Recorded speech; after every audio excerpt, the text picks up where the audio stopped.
안녕하세요. 오늘은 그 형제간 싸움에 대한 얘기를 해요. 이거는 사실은 제가 대형 강의 갈 때 뭐 단골로 받는 질문이에요. 싸움에 엄마가 어떻게 상호작용해야 되느냐. 여러분들 경험 다 해보셔서 알잖아요. 되게 이제 큰애만 감싸고 그런 집 있고 아니면 막내 야단치는 집 있고 둘 다 별로 옳은 방법은 아니라고 저는 생각이 들어요. 그래서 이제 책에서도 제가 좀 장황하게 얘기는 했는데 나름대로 방법이 있기 때문에 그 방법을 여러분들하고 조금 논의하는 것이 이 컬럼에선 도움이 되겠다 이런 생각을 했죠. 그래서 결론적으로 싸울 때 둘 다 이렇게 행복하게 끝내야 되겠다 이런 생각을 하는 것 자체가 이제 엄마가 이건 영원히 해결을 못 하겠다 이런 생각을 하시는 게 더 좋다는 거죠. 자, 그러면 싸움 자체를 없애야 되겠다 이런 엄마 있어요. 애들이 왜 형제지간에 우애를 갖고 살아야지 왜 싸워 이러는 엄마는 생각을 바꾸셔야 돼요. 형제간에 싸우면서 타협하면서 양보하면서 이제 이런 걸 배운다. 그러니까 이제 사회성을 배우는 게 싸우다가 이제 안 싸우면서 말로 하면서 이렇게 좀 더 친사회적인 행동으로 가는 거죠. 그래서 싸움 자체를 없애려고 한다. 너는 왜 싸우니? 이렇게 생각하시는 분은 없기를 바란다. 이런 생각이 들고요. 그래서 이제 싸움은 자연스러운 과정이다. 이렇게 책마다 얘기를 첫 줄에 써요. 그래서 저도 아들 둘이 그렇게 2살 터울인데 그렇게 잘 싸워서 제가 애 키울 때 좀 방법이 없어서 봤더니 첫 줄이 형제간 싸움은 지극히 자연스러운 현상이다. 이렇게 시작을 해서 깜짝 놀랐던 기억이 지금도 나는데 그래서 싸우면서 이제 양보하면서 타협하면서 이런 걸 좀 서서히 배워가는 거죠. 그래서 한 번도 안 싸우긴 어렵다 이렇게 보는 거고. 자, 그럼 매번 개입이 필요하다. 아니다.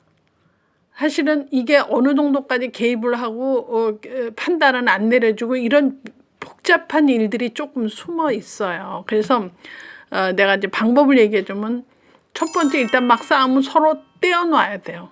왜냐하면 그냥 놔두면 귓바퀴 찢어지고 뭐 갖다 던져서 이미 어디가 찢어서 피나면 안 되니까. 그래서 서로 일단은 떼어놔야 돼요.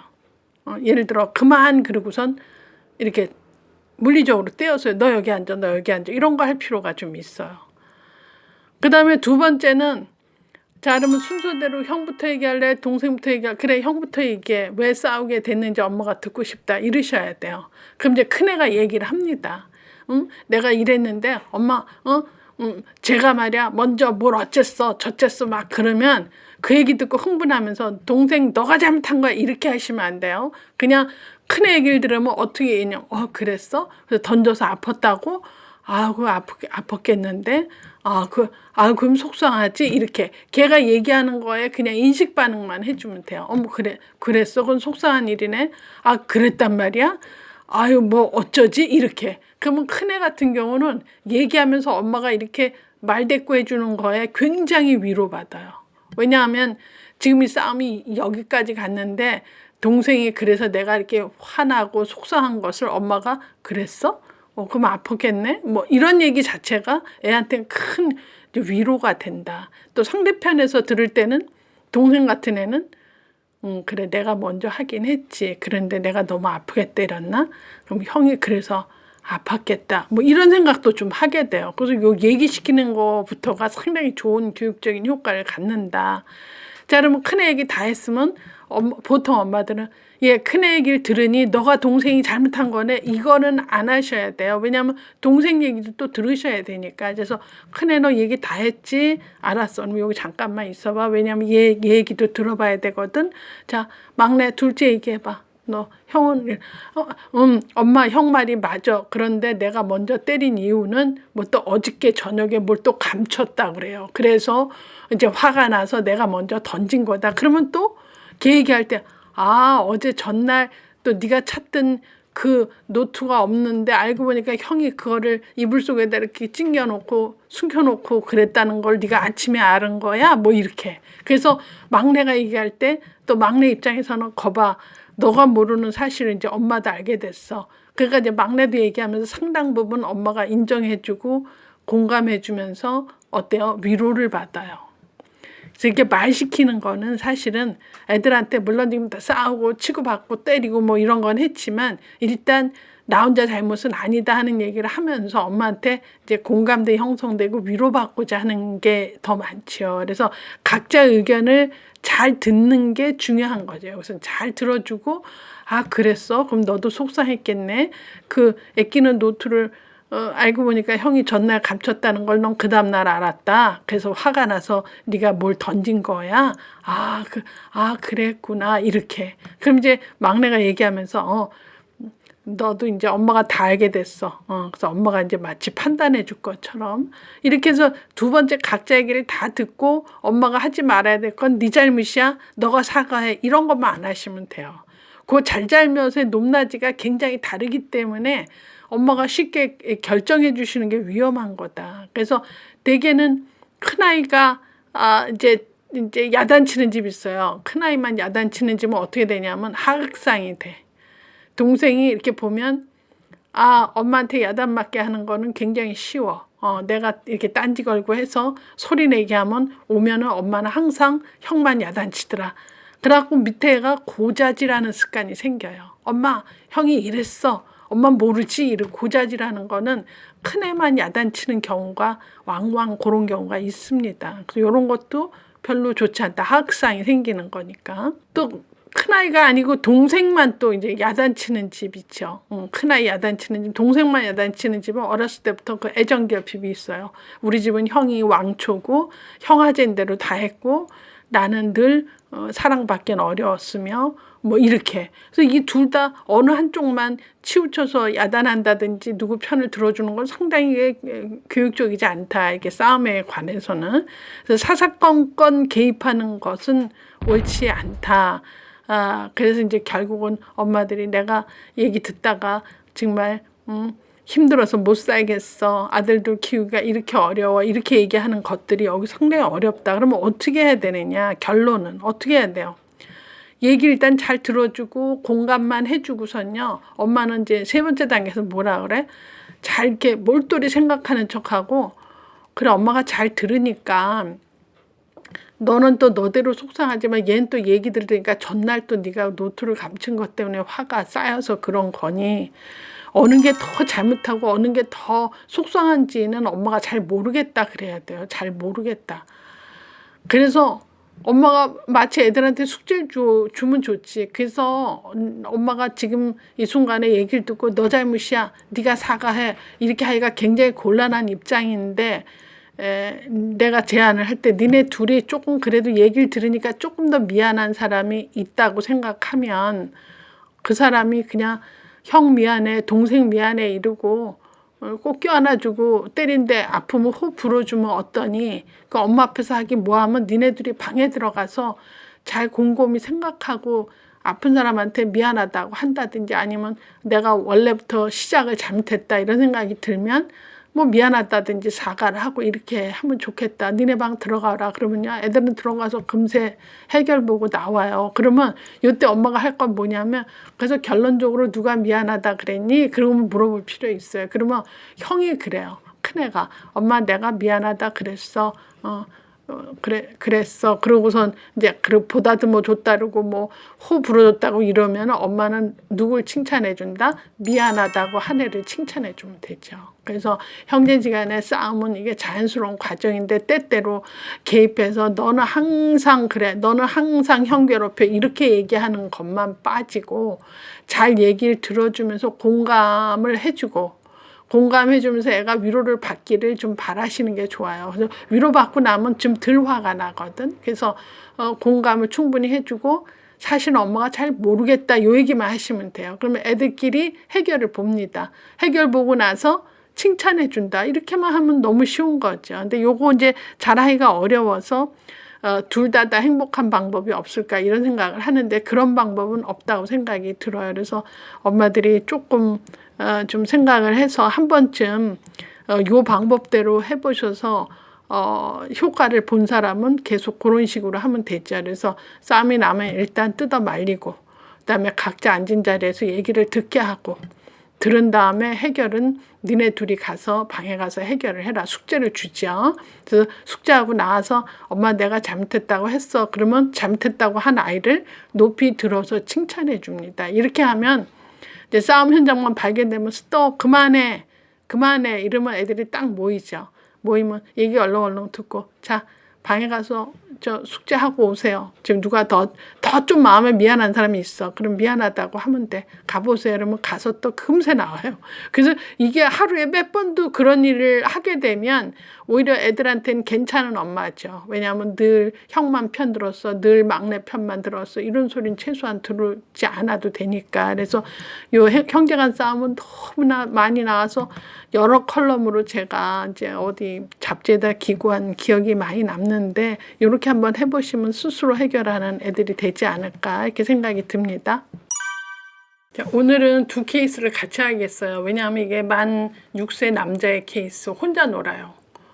이런 거 많이 있어요. 혼자 노는 애들. 나는 어떤 엄마만 이 얘기하면서 울고 그런 엄마도 지금 생각이 나고 또 한 케이스는 낯가림이 심한 여자예요. 이건 만 6세 여자. 이것도 이유가 좀 있어요. 그래서 오늘 두 가지 얘기를 같은 연령대인데 남녀 차이긴 한데 자 혼자 노는 애들 또 이렇게 애 품성을 보니까 어른한테도 애교 있고 말 잘 듣고 막 이래요. 친근한 행동하고 어른하고는 잘 지내. 근데 얘가 또래하고는 이게 좀 잘 안 되는 애 있어요.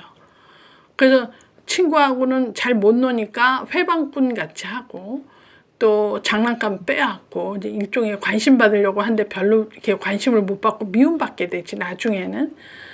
그리고 친구 속상하게 하는 말을 한다든지 거침없이 행동해서 미움받고 있다든지 이런 거요. 그러니까 자기 한 행동은 모르고 애들이 엄마 나랑 안 놀아줘. 나 유치원 가기 싫어. 이렇게 하는 걸로 이제 엄마들은 걱정을 하지요. 자, 요런 케이스는 첫 번째 엄마가 생각할 때 뭘 먼저 생각해야 되느냐. 혹시 우리 아들이 애들한테 미움받는 행동을 하지 않는가 이거 한번 보셔야 돼요. 그럼 어떤 게 미움받는 행동이냐면 엄마 난 쟤랑 놀기 싫어. 뭐 이런 얘기 쉽게 한다든지 나는 내가 갖고 놀래. 그거 내가 갖고 놀래. 그래서 자기 주장을 너무 핀다든지 누굴 콕 집어서 나 너랑 놀기 싫어. 이런 얘기하는 것은 사실은 개또리 문화에서도 보이지 않는 이렇게 뭐랄까 통용되는 그 용어가 있어요. 그런 애는 애들도 싫어합니다. 지가 뭔데 나랑 놀기 싫다고 그래? 지가 뭔데 그 자전거는 자기 먼저 탄대? 이런 식의 태도는 그 또래에서도 배척받는다. 그래서 특별히 미움받을 일이 없는데 미움받는 케이스는 이런 행동을 하는 애들이죠. 좀 과잉보호 받고 외아들로 네가 최고 이런 애들이 동네 나가면 되게 배타적일 수가 있어요. 딴 애들이 볼 때. 그래서 제가 예전에 본 것 중에 자기의 놀이터에 노는 걸 관찰을 쭉 한 걸 저한테 얘기해 준 엄마가 나 그 얘기 듣고 나도 너무 썰렁하고 슬펐는데 그래 너 나가서 놀다 와. 그럼 이제 그 아파트 베란다에서 이렇게 내다보면요. 아들이 가면 애들이 이렇게 노는 데 가서 이렇게 우리 아들이 들어간대. 이렇게 들어가면 한참은 베란다에서 보면 한 1, 2분 동안은 그 한 4명하고 6명하고 같이 있는 것 같이 보이다가 뭐 마루걸레 칠하고 좀 뭐 딴질하고 나서 다시 베란다 가보면 한 5분 뒤에 보면 그 애들이 전부 딴 데가 있고 아들 혼자만 그 자리에서 논다는 거예요. 그러기를 너무나 많은 순간 봤다는 거예요. 그래서 그거 되게 속상하잖아요. 그렇다고 언제 끝까지 보면 무슨 우리 애가 뭐 애를 밀치고 때려서 애들이 저쪽 가자 한 게 아니라 그냥 어찌어찌 무슨 얘기하다가 애들이 슬슬슬 뭐 그 얘기를 자세히는 안 들어봤지만 슬슬슬 피해서 야, 얘 놔두고 저쪽 가자 하는 식으로 이렇게 서로 사인을 주고 애만 놔두고 가는 거지. 그런 경우는 대부분 이런 케이스가 많아요. 뭐 내 거야. 뭐 내가 먼저 잡았잖아. 이러고 우긴다든지 아니면 난 너랑 놀기 싫어. 뭐 이런다 그러면 그 그룹 안에서 애들이 그렇게 말한 애를 이제 뭐라 하지 이렇게 배타시키는 경우죠. 그래서 애들이 나랑 같이 안 놀아줘라고 한다면 1차적으로 엄마들이 혹시 우리 애가 원인 제공하지 않나 이렇게 생각하는 게 가장 문제 해결이 좋다 이렇게 제가 말씀을 드립니다. 그래서 이런 경우는 동네 또래 애들 엄마하고 좀 커피 타임을 갖는다든지 좀 이렇게 해서 우리 집에 초대를 해서 같이 뭐 피자라도 한번 한쪽씩 먹어본다든지 이렇게 해서 우리 애가 애들 가운데 어떤 식의 상호작용을 해서 사랑을 받는 쪽인지 미움받는 행동을 하는지를 좀 객관적으로 보시면 좋다 하는 거죠. 요런 케이스 애 키우는 집 한두 번 다 겪어요. 뭐 우리 애만 별나서 내가 이런 거 너무 창피하다 이렇게 생각하지 말고 한 번쯤 요런 식으로 한번 해보고 다른 엄마들한테 우리 애가 어때요 소리 얘기 듣고 싸움하려고 하지 말고 아 그래요? 그럼 나도 한번 봐야 되겠네. 그리고 놀이 상황을 잘 관찰하고 이러면 이제 차차 엄마가 개입하면 좋아지죠. 그러니까 그런 얘기를 듣고 어떤 엄마는 보면 우리 애가 어떤 애 특별히 더 좋아하는데 걔랑 놀고 싶으면 꼭 티셔츠를 쭉 잡아당기면서 막 걔가 싫어하는지도 모르고 해. 걔는 이거는 딴에는 좋다는 표정으로. 자 그럴 경우는 엄마가 옆에 가서 그렇게 옆구리 잡아당기지 말고 너 우리 집 가서 놀래? 이렇게 얘기해봐. 지금 해봐. 그러면 제가 그래? 니네 집 가고 싶어 이러고 따라오면서 친구 되는 거야. 네가 그런 얘기도 안 하고 옷만 잡아당기니까 쟤는 싫어하잖아. 네가 한번 해봐라. 그리고 엄마가 지적하면요. 아들은 바로 그대로 엄마 하라는 대로 해요. 옷 잡아당긴 거 안 하고 너 우리 집 가서 놀래? 이러면 애가 좋아. 그러면 따라오면 되는 거지. 그렇게 하면서 이제 친사회가 되는 것을 배워라. 누구를 통해서 엄마를 통해서 배우게 된다. 이제 이런 얘기를 하고 유치원 가면 선생님들이 많이 가르쳐 줘요. 특별히 이렇게 사회성 없이 하는 애들은 누구누구가 그런 생각은 아닌데 그렇게 한 거는 사실은 너하고 놀고 싶은 마음이거든. 그러니까 다음부터는 나랑 같이 놀자. 난 너 짝이 되고 싶어. 이렇게 말해 봅시다라고 가르쳐 줘요. 그래서 이때부터 배워서 혼자 놀지 않는 게 이제 돼야 되겠다. 그러니까 교사나 부모가 좀 관심을 갖는 게 필요하고 또 하나 낯가림이 심한 애 만 6살짜리는 일단 숫기가 없고 말수가 적고 근데 이제 엄마가 정신과 치료한 흔적이 한 몇 년 전에 있었대요. 그래갖고 좀 많이 좋아졌는데 다시 한 몇 달 전부터 마음이 불안해지고 안 좋으니까 이제 다시 이제 다음 달부터는 또 정신과 치료를 받으러 가요. 이런 얘기를 하면서 그 엄마가 혹시 내가 정신과적으로 이렇게 힘들기 때문에 우리 애가 저렇게 낯가림이 심한 거 아닌가? 혹시 나 때문 아니에요? 이제 이런 게 이제 질문이 된 거죠. 그래서 이제 교육학에서 얘기하는데 낯가림이 심한 아이는 몇 가지가 있어요. 첫 번째는 이제 유난히 예민한 아이들 낯가림이 심하지. 처음 본 사람한테 아는 척 안 하고 그거는 정상으로 보는 거지. 그래서 이제 유난히 좀 예민하다. 그러면 이제 낯가림 인정 이렇게 되는 거지. 또 어렸을 때 너무 아파서 과잉보호했어. 늘 뭐 누가 안아주고 데려다주고 신발 신겨주고 이런 애들도 낯가림이 심하죠. 낯가림이 심하고 또 이제 어려서 이렇게 아빠가 군인이라 이렇게 자꾸 이사 환경이 많았다. 그래서 맨날 낯선 환경에서 환경 바뀐 환경에서 적응해야 된다. 이런 애들도 낯가림이 심합니다. 아니면 부모의 손길이 많이 부족한 집 애들. 지금 이런 케이스는 이제 엄마가 정신과 이제 병력이 있기 때문에 이제 엄마가 우울한 케이스는 자기 우울에 빠져서 애 이렇게 케어하기가 힘들어요. 일반적으로. 그런 경우는 애 입장에서 볼 땐 부모의 손길이 많이 이제 미치지 못해서 오는 어떤 약간 방임된 케이스가 이제 낯가림도 있다. 그래서 이제 이렇게 방임된 케이스의 낯가림은 생후 6개월부터 한 만 3세까지인데 얘는 벌써 유치원까지 계속 간 거 보니까 엄마가 이게 주기적으로 이제 정신과적으로 힘드니까 애하고 이렇게 적극적으로 놀아준다든지 활기찬 하루가 아니었지 않았는가 이렇게 생각이 들어져요. 그래서 이제 엄마가 이제 본인이 아프고 병원 다니니까 이제 과잉보호할 수도 있고 또 아니면 엄격하게 한테 들이댈 수도 있다. 이 두 가지가 전부 원인 제공이 된다. 이제 이렇게 생각이 들죠. 그래서 이제 특별히 낯가림이 심한 아이를 얼른 누구하고 친해지게 하려고 왜 못해? 너도 해봐로 자꾸 애를 이렇게 재촉하기보다는 좀 걔가 할 때까지 기다려줘야 된다. 또 특별히 부모가 우울해서 치료받는 경우는요. 엄마가 이렇게 옆집 가고 뒷집 가고 아줌마 또 데리고 와서 집에서 커피 타임 하고 하는 거가 참 하기가 싫을 것 같아요. 그래서 주로 집에만 있기 때문에 애도 낯가림이 심한 아이가 될 수밖에 없다. 이렇게 상호작용하기가 어려우니까. 그래서 좀 어울릴 수 있는 기회를 좀 주는 게 필요하다 이런 생각이 들고 그래서 이제 그 낯가림을 해소하기 위한 여러 가지 방법으로 이렇게 절차가 좀 있어서 제가 조금 소개를 한다면 예를 들어 엄마 친구가 왔는데 애가 볼 때는 엄마 친구는 처음 보는 거죠. 태어나서 처음 보는 엄마죠. 근데 엄마는 그 사람 옛날 고등학교 친구니까 친하죠. 그럼 이제 그 아줌마가 타고 와서 어머 네 딸이구나 그러고 덜렁 손잡고 뽀뽀하고 그러면 되게 싫어하고 무서워해요. 그래서 그런 경우는 순차적으로 하라. 어떻게 하느냐. 덜렁 가서 애 손잡고 하지 말고 일단 엄마랑 이렇게 커피 한 잔 놔두고 대화를 하고 같이 마시고 이렇게 웃고 이런 거 대화하고 같이 차를 마신다든 이런 일들을 좀 하는데 마시면서도 보니까 화내는 게 아니라 이렇게 친절한 사람 같이 웃고 이렇게 재미진 것 같은 분위기를 좀 자아내잖아요. 그러면 이제 서서히 한 3, 40분 되면 그 엄마 친구하고 시선을 좀 맞춘다든지 그러면서 엄마 친구가 넌 참 이쁘게 생겼구나 머리핀도 이쁘다 이렇게 하면 살짝 미소를 줄 수 있을 정도. 이거 대단히 어느 정도 시간이 필요한 일을 하는 거죠. 그래서 덜렁 이렇게 낯가림이 심한 애가 얼른 맨 다리를 잡는다든지 손을 잡는다든지 볼에다 뽀뽀를 한다든지 꽉 끼워놔 준다든지 이런 일들은 굉장히 애로하고 오히려 불안을 조성하는 거다. 그래서 이제 대화하고 같이 차 마시며 재미나게 담소하면서 아 엄마하고 저분은 친한 관계다 이런 게 느낌이 올 때 이제 시선을 좀 맞추고 이제 미소를 좀 건넬 수 있는 일들이 꽤 시간이 한두 시간 지나서 이제 서서히 갈 때쯤 되면 자 아줌마 가니까 빠이빠이 하자 그러면 그때 빠이빠이 정도 할 정도가 된다. 그래서 이것도 사실은 이게 배워져야 되는 거고 기다려줘야 되는 거 아니냐 이런 생각이 들지요. 자, 오늘은 유치원 선생님 교사 상담입니다.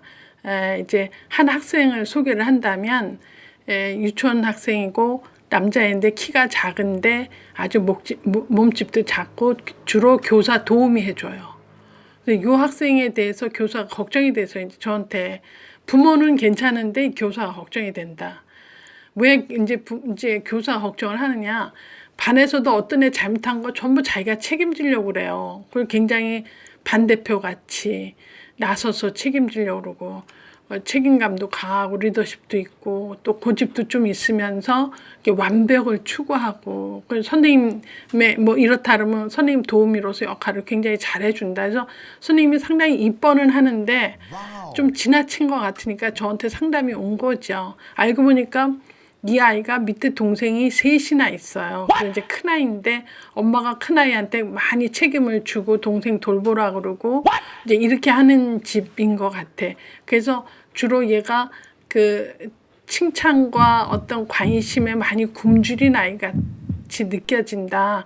교사가 볼 때. 그래서 지나치게 책임감이 강하고 지나치게 남 잘못도 자기가 책임지고 이제 자기가 그랬다 그러고 이렇게 하는 행동이 좀 자연스럽지 않게 보여서 저한테 얘기를 하는 거죠. 그래서 저는 이런 다자녀 가정의 애들을 보면 큰애가 굉장히 책임을 많이 지는 집이 있어요. 엄밀히 따지면 동기간끼리는 서로 이렇게 잘 놀고 우애를 나누는 관계지 누가 누구를 책임지는 관계는 아니거든. 그래서 엄밀히 따지면 형제간의 책임질 대상은 아니고 서로 사랑을 나누고 놀이 대상의 대상이죠. 그래서 이 책임지는 행동을 부모가 해야 될 것을 너무 큰애한테 지금 직무유기 아니냐 큰애한테 너무 부담을 준다. 그래서 다 커진 집들 보면 5남매 6남매 보면 큰이들이 거의 준 엄마 같이 하잖아요. 동생 다 케어하고 등록금 다 벌어서 해주고 나중에 그게 또 한이 되고 막 이러잖아요. 그래서 이런 거 저런 거 본다면 책임 소재는 부모가 지는 거고 왜 이제 형제 간에는 너무 그러는 거는 좀 아니었으면 좋겠다는 게 저도 그런 생각이 드는데 이 교사 상담은 이제 이렇게 너무 어렸을 때부터 큰애한테 집에서 너무나 많은 책임을 주고 이래서 얘가 좀 엄마하고 애착이라든지 이렇게 애착에 무슨 문제가 있지 않느냐. 그래서 어디 가나 이렇게 관심 받으려고 그러고 뭘 이렇게 칭찬받으려고 하는 행동 자체가 이게 좀 뭔가 불편해서 말씀을 드린다 하고 저한테 얘기를 하는 거죠. 그래서 이제 그 애착이론에서 내적 작동 모델 그런 얘기해요. 내적 작동 모델에서 얘는 어렸을 때 어떤 식으로 인식이 되느냐, 내가 어떤 일을 할 때 얼마나 엄마한테로부터 위로를 받았는지 또 동생을 잘 이렇게 케어해서 화합적으로 잘 했는지 거기에 따라서 내가 칭찬을 많이 받았든지 아니면 잘못해서 혼났다든지 이제 요런 거에 따라서 이 내적 작동 모델이 굉장히 긍정적으로 잡히느냐 부정적으로 잡히느냐 이렇게 볼 수 있어요. 그러니까 얘 같은 경우는 굉장히 동생 돌보기도 잘해서 칭찬도 받아야 되고 플러스 자기 할 일도 잘해야 되고 그러니까 이게 이중으로 힘든 아이죠. 이런 아이는.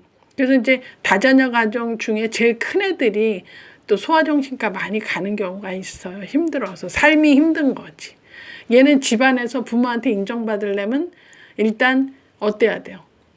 동생 잘 보고 그런 책임도 잘하면서 자기 연령에 맞는 자기 할 일도 해야 된다. 이런 것들은 애한테는 굉장히 과도한 스트레스지 않느냐. 그래서 요게 너무 어렸을 때부터 잘 안 되고 자기 걸 찾기보다는 이게 여러 가지를 해야만 인정받는 내적 작동 모델에서는 약간의 그 관심 끌으려고 하고 뭔가를 얻어내려고 하는 그런 것들이 어렸을 때 잡히지 않았느냐 이렇게 봐진다면 이 애착 형성이 이제 결정적인 시기가 0세, 3세, 3세, 6세로 보죠. 근데 이제 이 아이는 유치원이니까 이제 어렸을 때 1차 애착 시기에도 이 내적 작동 모델이 순수하게 엄마와 관계보다는 밑에 동생들하고 많이 나눠야 되기 때문에 얘가 이게 상당히 그 시기를 즐겼다기보다는 나눠야 되고 엄마의 사랑을 빼앗겨야 되고 뭐 이런 것들로서 애착의 결핍이 좀 있지 않았느냐 이렇게 제가 예측은 합니다.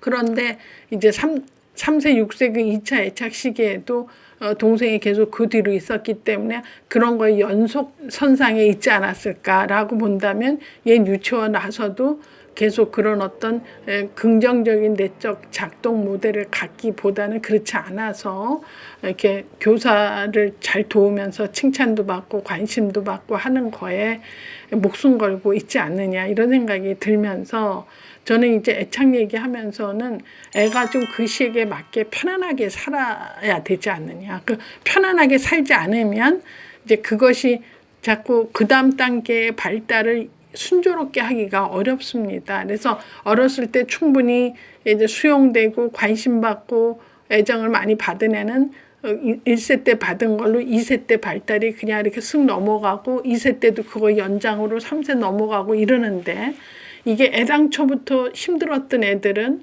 2세도 순조롭지 않고 3세도 순조롭지 않고 계속 이런 식으로 해서 유치원까지 올라올 수 있다. 그래서 엄마들이 자녀를 키운다라고 한다면 그 1세 때 해야 될 것이 뭐고 과제를 좀 알고 걔가 그걸 충분히 수행하는데 내가 혹시 방해자가 아닌지 이런 것도 한번 점검해 보시는 게 의미가 있다. 또 이제 내년에 3세 된다 그러면 그렇죠? 3세 때 어떤 행동을 하는지 미리 알고 걔 충분히 그걸 수행할 수 있도록 도와주시는 부모가 되면 그래서 사실은 0세, 6세가 빌딩으로 말하면 기초공사인데 이때는 충분히 애하고 엄마하고 잘 이렇게 애착관계가 형성되고 집안은 편안한 안전지대로 생각하게끔 애가 이렇게 뭐에 너무 책임감에 짓눌려 있다라든지 누구를 잘 돌봐야만 엄마한테 인정을 받는다든지 이러한 행동을 좀 덜 받고 편안하게 애가 요아기를 지나는 것이 애착 형성의 결정적인 시기로서 중요한 이제 얘기인데 이제 어긋나기 시작하면 이게 이제 발달이 6세까지 유치원 선생님한테까지 눈에 두드러지게 다르게 보여질 수 있죠. 그래서 얘는 굉장히 고집도 있으면서 뭔가를 한번 하면 완벽하게 뭔가를 추구해야 되는 그 약간 아주 집착적으로 완벽성을 추구하는 그래서 얼뜻 보기에 책임감이 강한 애로 보이는데 이제 이런 식으로 계속 크는 것이 옳으냐. 근데 그 엄마는 그냥 편안하게 생각한대요. 뭐 큰 애인데 우리도 왜 맏형은 다 그렇게 하잖아요. 근데 우리 애는 잘해요. 그리고 칭찬도 받고 얼마나 든든한지 몰라요. 엄마는 아무런 생각 없이 하는데 교사가 좀 조언을 해주고 싶다 이 엄마한테. 그래서 저는 요 또래 애들을 많이 키우는데 저 엄마 너무 그냥 저렇게 하면서 약간 그냥 자기 루틴에 이제 편안해져서인지 모르지만 애가 받는 그 불편함, 심리적으로 어떤 저런 것들이 과연 저게 정상인가 이제 이래서 저한테 상담을 한 거죠. 그래서 사실은 대개는 엄마들은 무심한데 교사는 날카롭게 지적하기가 쉬워요. 왜냐하면 유치원 선생님들은 그 또래 애들을 만약에 20년 근무했다면 20년 동안 봐왔기 때문에 요때 이런 애들은 이런 행동을 이렇게 하더라 하는 거 이렇게 거의 사전처럼 걸러지죠. 그래서 그래 유치원 애들은 이래 그러고 넘어가는데 유난히 어떤 애가 저건 뭐지 그런 애들이 보이니까 이 선생님은 사랑으로 저한테 이제 이게 상담을 온 거야. 그래서 이런 얘기를 듣고 그 엄마한테 조언을 해주고 싶다. 이제 이래서 제가 내적 작동 모델 얘기를 애착관계 얘기를 한 거죠. 그래서 어려서는 엄마와 관계가 편안한 관계면서 충분히 어떤 일을 했을 때 다 수용될 수 있게 돼야 되는데 이제 그런 환경이라는 게 가정 환경마다 다 다르기 때문에 이게 뭐 똑같이 다 편안한 가정이었다 이렇게 얘기할 수는 없겠죠. 그래서 이제 이 교사가 본 것들은 상당히 이제 지적을 잘 하신 건데 이런 어렸을 때 내적 작동 모델이 제대로 긍정적으로 잡히기 위해서는 교사나 이제 학부모는 애가 연령에 맞게 가정을 안전지대로 생각하고 내가 하는 모든 것이 엄마가 수용이 되며 편안하게 사는지 또 뭐 때문에 스트레스를 너무 많이 받고 뭐 책임감에 짓눌려 있고 동생을 꼭 돌봐야 되고 이런 것들은 엄밀히 따지면 그건 부모의 몫이지 않느냐. 그래서 애한테 너무나 과도하게 희생을 애한테 강요를 시킨다든지 이런 거는 옳지 않다. 그래서 다 큰 집들 보면 6남매, 8남매, 맏형들이나 맏누이들은 나중에 결혼하면 동생들 안 돌보고 하는 사람도 가끔 제가 봐요. 왜냐하면 너무 진절이 나고 괴로웠기 때문에 이제 각자 생활이다. 그리고 안 돌보고 그래서 맏형인데 맏누이인데 굉장히 이기적이다 이런 얘기 듣는 경우도 가끔씩 있어요. 그런 경우는 아마 요 내적 작동 모델이 부정적으로 되지 않았나 이렇게 생각이 들고 있습니다.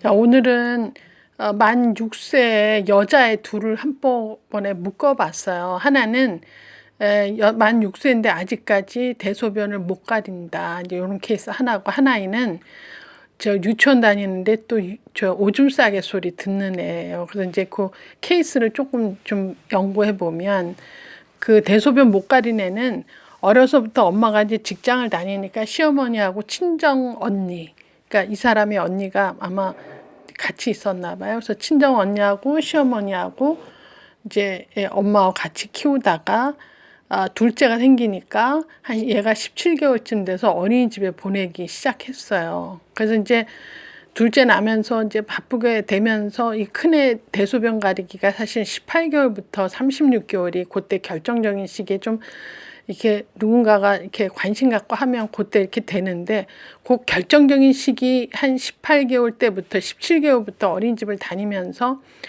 그 시기를 좀 놓친 것 같은 느낌을 받지요. 그래서